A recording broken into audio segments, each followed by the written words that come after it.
From LinkedIn News, I'm Leah Smart, host of Everyday Better, an award-winning podcast dedicated to personal development. Join me every week for captivating stories and research to find more fulfillment in your work and personal life. Listen to Everyday Better on the LinkedIn Podcast Network, Apple Podcasts, or wherever you get your podcasts. From LinkedIn News, I'm Jessie Hempel, host of the Hello Monday podcast. Start your week with the Hello Monday podcast. We'll navigate career pivots. We'll learn where happiness fits in. Listen to Hello Monday with me, Jessie Hempel, on the LinkedIn Podcast Network or wherever you get your podcasts. Welcome to the American Negotiation Institute's podcast, where we will teach you the skills you need to get more out of life. And now your host, Kwame Christian. Hello and welcome to another exciting episode of Negotiate Anything. I'm Kwame Christian. I'm a business lawyer and I am passionate about teaching business professionals like you the keys to negotiation and persuasion. This podcast is produced by the American Negotiation Institute, where we offer live negotiation trainings and one-on-one coaching for professionals that want to learn how to communicate confidently and persuasively. Today's guest is Nancy Bleeke. Nancy is a sales coach and the author of Conversations That Sell. This episode is different from our other episodes. Today, Nancy is teaching us how we can overcome objections, and that's something that we all deal with. This skill is a skill that we could use as entrepreneurs and salespeople to close more sales, and it can be used in corporate environments and interpersonal situations to be more persuasive. Nancy also created a gift customized for you. It is a free mini e-course that will show you how to collaboratively work through objections. To get access to this course, go to salesproinsider.com/Kwame. And again, that's salesproinsider.com/KWAME, so you can get free access to that online course. And I'm going to put a link directly to that website in the description of this episode. So here's what you get in this free course. It's 7 lessons packed with the elements you need to get your mind and mouth synced up to hear and work through objections in order to set up a winning strategy, to stop discounting your prices too soon, and to keep open ears and an open mind for sales opportunities that often surround an objection. This is probably the best freebie we've ever had on the show, so thank you, Nancy, for that, and please check it out. We also do a live role-playing scenario so you can see the technique in action. In this exercise, I want you to pay special attention to Nancy's listening abilities. She was able to find the root of my objection with laser-like precision. It was very impressive. And I know you're going to get a lot out of this episode, so without further ado, let's jump into the interview. So Nancy, thanks for joining us today. I'm so glad to be here, Kwame. Oh, we're glad to have you. So how about you just get us started by telling us a little bit about yourself? Well, I'm a sales growth consultant, and I help companies, more specifically the people within them, become more competent and confident in all of their sales conversations. That is the most succinct response we've ever had. Well, I could go on and on, but for your audience, isn't that what they want to know? I mean, I got the stories, I'll tell you, but maybe we'll get into those later. Oh, for sure. Oh, we will. This is going to be good. I'm very excited because this is going to be the first episode where we actually dig deep into a specific skill. And I know you're the perfect person to talk to about this one. So how about you tell the audience a bit about this skill that you're going to teach us? Well, I am going to teach the stop, drop, and roll technique for responding to objections. Very nice. So let's get deeper into that. So what exactly is the stop, drop, and roll technique, and how or when do we use it? Well, let's start with, when we use it. So in sales conversations, that's really what I focus on. My book is Conversations That Sell, and it is about that human conversation that needs to happen often for people to make a decision or to take an action on something that we need them to do next to move them along the process for buying our product or service, which I call our solution. So I don't have to keep saying product and service. We use solution.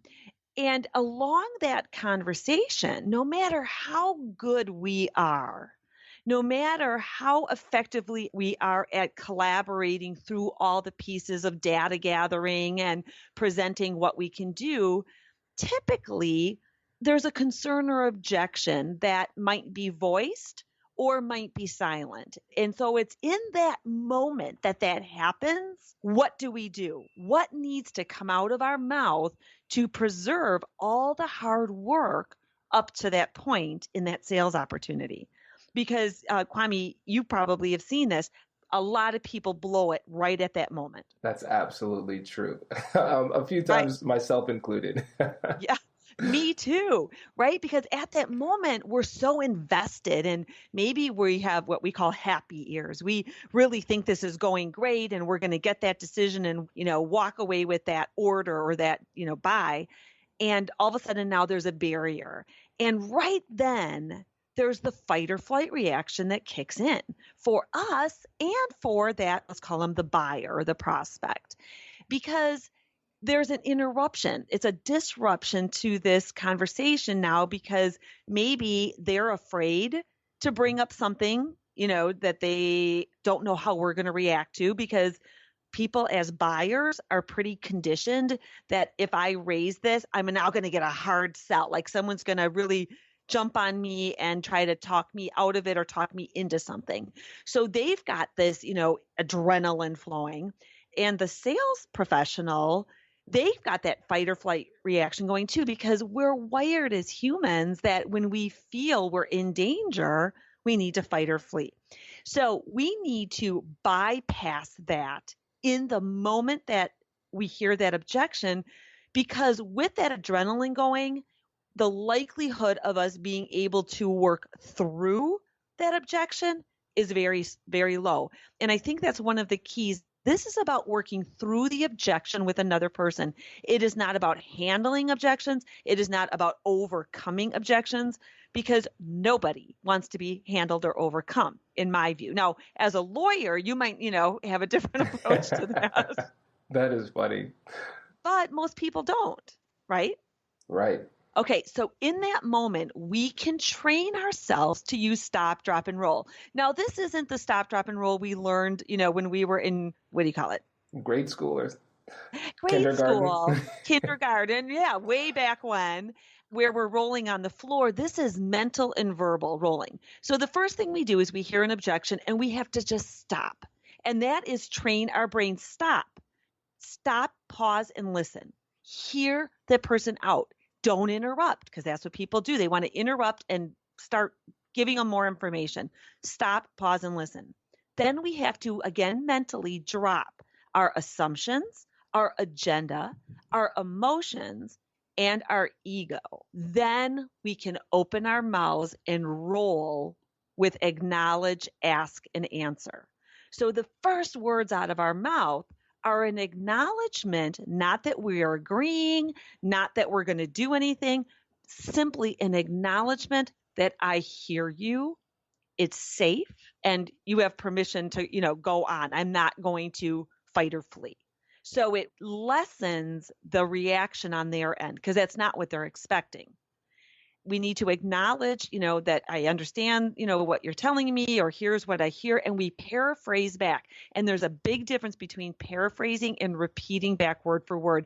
It's been found psychologically, when people have something repeated back to them word for word, they start feeling manipulated. So we need to show that we're understanding with a paraphrase versus a word for word repeat. So we acknowledge what we're hearing, then we segue into asking for more information about what they've just told us.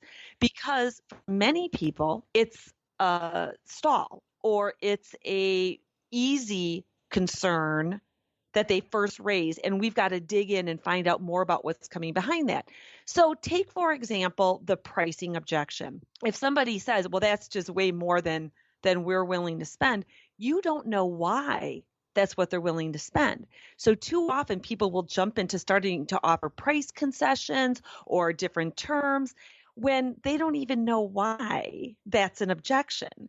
So they're offering concessions prior to knowing that that's what's going to be needed to work through it. So we have to ask to get more information, to understand what that objection really is from that person's viewpoint, and very specifically keep them talking, which is opposite, I think, in some people's world of persuasion, where we need to persuade through our words.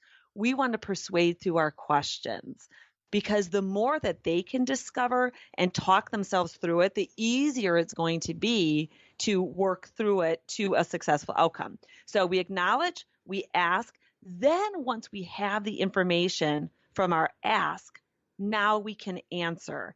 And in our answer, we can then give them suggestions. We can give them hope with ways that we've worked through that with other people. But that then sets the stage then for moving forward in a collaborative way and often coming up with the right solution together. So it's that simple in theory. It's disciplining ourselves to follow that in those first moments. This is really great information. And I have a lot of questions for you based on this, because I want to dig deep into this. And so early on, you said that sometimes the objections are silent objections. How do we know when we've experienced a silent objection if they haven't said anything? So I propose that in our conversation, we need to ask for objections. Hey you, I'm Andrew Seaman. Do you want a new job? Or do you want to move forward in your career? Well, you should listen to my weekly show called Get Hired with Andrew Seaman. We talk about it all, and it's waiting for you, yes you, wherever you get your podcasts. We have to have a place, and we do it after we've presented our solution, that we need to ask for and work through objections, because often people won't raise them. So we have to give them the opportunity. Typically around this point, Kwame, this is when people might have some questions about what, we've just laid out for you. So we're not saying, what's your objection to this? We're giving them an opportunity to ask questions, which often then can come out as a concern or an objection. So we give them that opportunity too.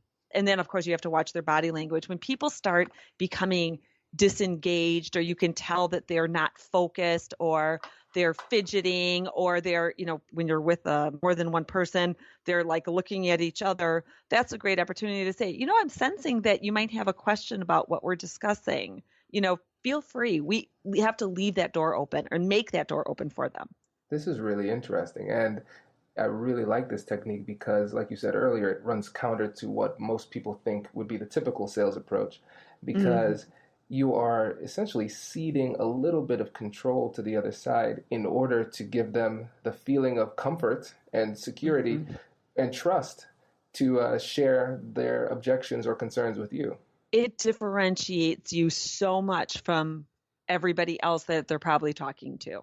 Right? Because you're continuing, in our whole philosophy in any sales conversation, is the more that you make it about them, the more attached they are to the conversation and to the process, and the more comfortable they are in making a decision. Right. Now, for our listeners out there who are not in the classic sales role where they're giving pitches per se, how can they use that in interpersonal situations at work or even at home? This applies everywhere. Now, the one caveat is it doesn't work great with teenagers or toddlers. But, in most situations, when somebody is like, for example, say that you're planning on where you're going for dinner tonight, right? And you want to go out for Italian, and your wife wants Chinese. But she's not saying, she's just saying, I don't know. I'm not really in the mood for Italian. I'm not sure, and that's when you can say, well, tell me more about what you're, hungry for tonight. And because she's got an objection to Italian, and she'll say, well, Italian, we always go to, Tony's, and, I just am not, I don't like his chairs. They're uncomfortable, whatever the reason is. And right then you can just say, oh, you know what? I guess I never thought about Tony's chairs being uncomfortable. I'm glad that you shared that. Tell me more about the type of atmosphere, you'd like to go to where I can also get Italian food, and now you've given her permission to give you more information about where she's coming from. And then you can go from there. I like it. I'm really excited about this because now I know how to handle that conversation better when when it comes up. And I really like the way that you ask that question too, because you used an open-ended statement. Tell me more about blank. And I think that's an underutilized way of asking a question because it doesn't end in a question mark. But asking questions in that way makes people feel more comfortable because it seems less accusatory. Because Kwame, when he's hangry, for our international listeners, hangry is hungry plus angry.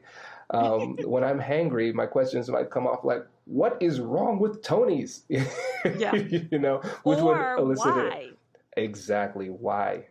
And why can come off as kind of aggressive at times, right? Mm-hmm. Well, don't you lawyers use that all the time? We love why. Yes, we love. So, right. So open-ended are questions, what, when, how. But there was those statements, like you said, and actually the publisher and I, way back when I was writing the book, had this big debate that, help me understand or tell me more about aren't questions, or actually requests for information. So you can't call them a question, but like you said, they're a statement asking for information. Exactly. Yeah. And what's interesting too, and I think this is what can be a challenge to some people that are new to this, is that our goal is to find out why, but the best way to ask the question that leads us to why doesn't start with why. Mm. Yeah, it could be, well, what made you think this? Or, well, not, that seems kind of aggressive too, but going the route of the open-ended statements or using how is another way to get around it that seems a little bit less aggressive. But the goal is to find why, but often asking why in that straightforward method could come off as too aggressive. Recently I had a group of salespeople really challenge me on some of like the universal go-tos that you can have ready in any situation. And I said, one of the best ones is tell me more about. I agree. You can use that in most situations. Just tell me more about, what you just said. Tell me more about the pricing, situation. Tell me more about how the timing will impact this. Tell me more about those uncomfortable chairs and what else in the environment. Whatever it is, it's something, again, that you're really, if you're, and so much of it has to do with your tone. And if your approach is really seeking to understand, or whether you're trying to gather information to corner them in some way to then sell at them. There's a big difference in approach. So that's why, for me, objections, the more we think of them as, hey, if I get someone telling me an objection, it's a huge opportunity. It's an opportunity to find out where they're really coming from, because once it's out on the table, we can work with that information. And I'm not going to be chasing this afterward without really knowing where it stands. It's an opportunity often to uncover additional ways that they might need your help. Because depending on who you're selling to in a business-to-business situation, often the objections are about now what that person might need to do internally to get something through. And so you might find out about other decision makers that didn't, come out earlier. You might find out more about the process that they're going to take to make that decision. You don't know what you can uncover unless you take that approach that I need to learn more, because the biggest trap, and I listen to recorded sales calls for some clients, to give them feedback and, through our training and such. In this situation, as much as people say, well, I don't really answer, I do this. This is what I do. I want more information. And then, in real time, they jump right to answer. A person says something that they're concerned about or that they object to, and right away that person tries to set the record straight on why they're wrong, or gives those concessions immediately. And both of those either, damage your profitability and the viability of that sale going forward, or, shuts it down right then. Exactly. And when you make the mistake of trying to answer without fully understanding the situation, you end up solving problems that might not even exist. And so to the point you made before, they might just start making monetary concessions when that really isn't the issue, thus hurting their margins. Exactly. So let's get into the most fun part of this conversation, the part that I have been waiting for this whole time. And this is going to be our role play activity. And so this is the first time ever on the podcast that we're going to do a role playing activity, because people would say, hey, Kwame, this information is great, but what happens if the other side doesn't play nice? What happens if I run into objections? Those type of things. So you gave a really great example using the interpersonal situation of where stop, drop, and roll could work successfully. But maybe we can move into a sales example, and I can be the prospect and you could be the salesperson, and we'll see how it works if somebody's being a little bit difficult. I just have to give this caveat. When I agreed to this, I didn't really think it through that you're a lawyer and that this could be like the most challenging thing ever. But no, I'm good. What's the situation? Okay, so let's say you are selling, let's just go with widgets as the classic non-existent thing. And so I'm a corporation. I want to buy your widgets wholesale so I could retail them. Okay, so let me just say this. You are a person, not a corporation. So what's your role? Very nice. And that is an expert level question. So I would be, let's say I'm in procurement. Okay.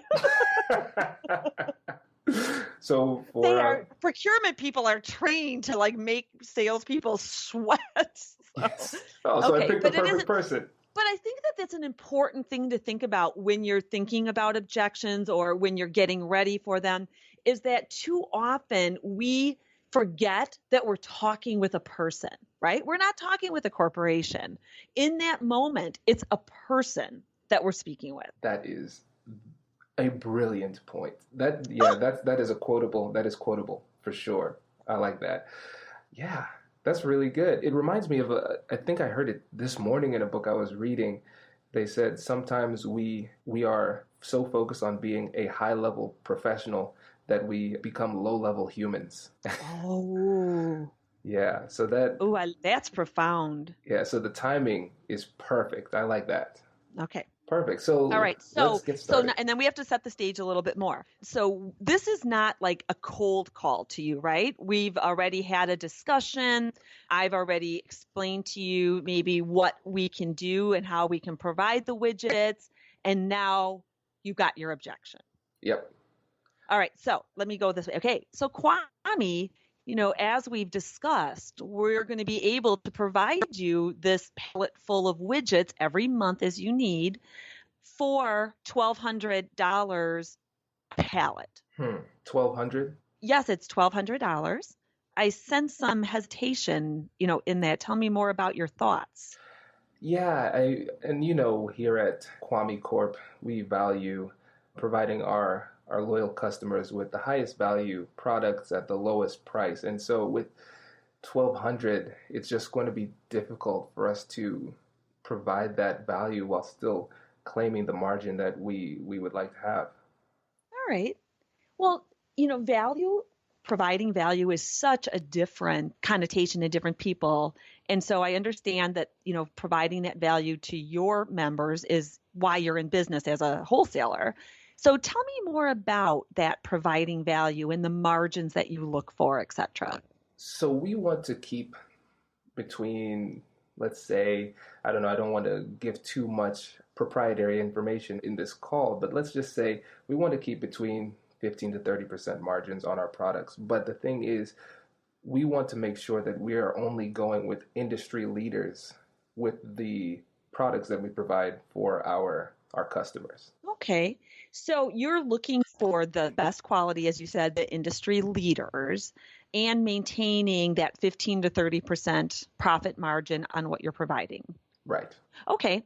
And so for what we're providing with these widgets, what have you done with that in the past? I mean, do you have a similar quality to what we are offering? What have you found your market is looking for?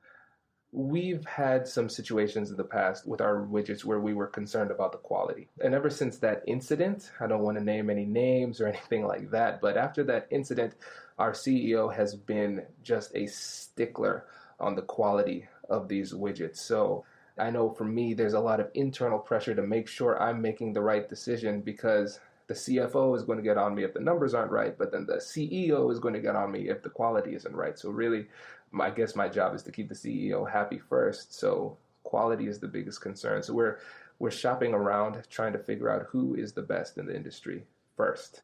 So from what you have been shopping and the quality that you've seen from our widgets, I know you've really dug into all of the specs and such. How does ours stack up to what else you're looking at? I know I'm trying to say this without giving away the name of the competitors that I'm talking to, but I would say you are number one or number two. Okay. Well, that's encouraging. That's encouraging. And so, if we are the top quality or even number two in this situation, what value is that, for your members? How do you place a value on what they're going to be willing to spend? It's a difficult question for this fictional scenario. So what I would say is really let me put it this way. My customer is the CEO, and whoever can prove to me that they have the highest quality and focuses more on the quality, that's really what would sell me. Okay.